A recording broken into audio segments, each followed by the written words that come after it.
Palantir has sold off more than 25% from its current high, and investors are now asking themselves if that was the definitive top, if this will now lead to lower prices. We even read on the internet that some analysts are saying that this stock could reach $40 potentially. Is it all doom and gloom with Palantir, or are there higher prices still to come? Stay tuned, we're going to continue right after the intro.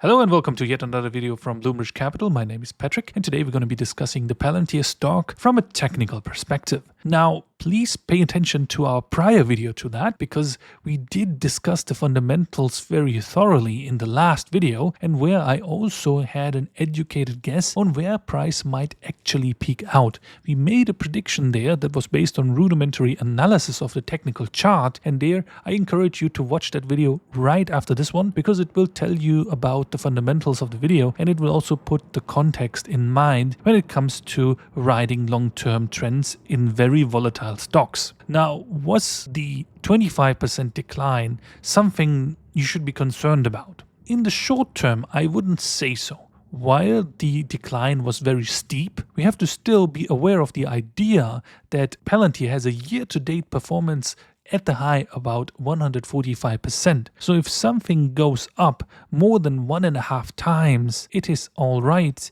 to give back those gains if those gains were given back by a moderate decline of 25%. Most of the stocks that actually run like this, they usually give back 50% of their gains. So that suggests that there is hidden underlying strength in Palantir still, and this is how I would also rate the current situation. So far, I would say it's a healthy decline.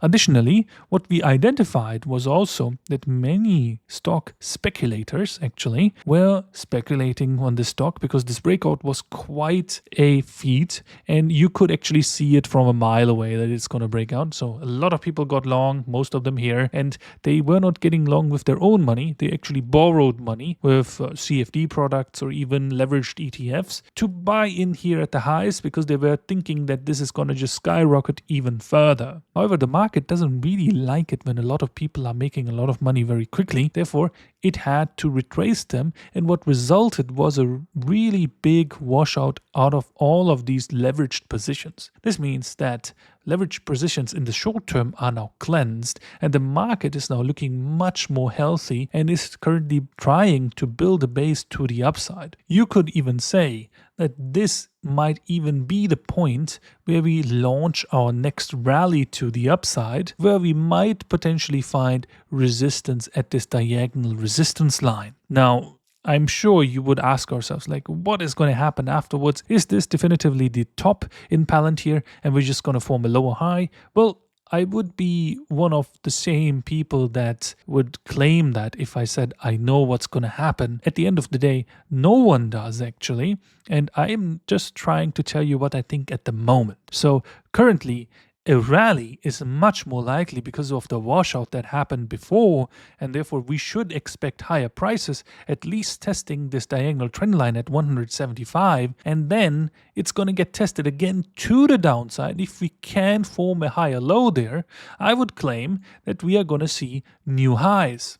So it really comes down to this pivot point right there. So not even this one, but this one on how Palantir is going to act. Is it going to fail there? Then I would say, yeah, we have reasons to assume that we're going to test the lower levels, but I would still not call the top because this level right here, it stood the test. It didn't break down, and none of these candles here on a closing basis could go below this level, which is very significant if you ask me.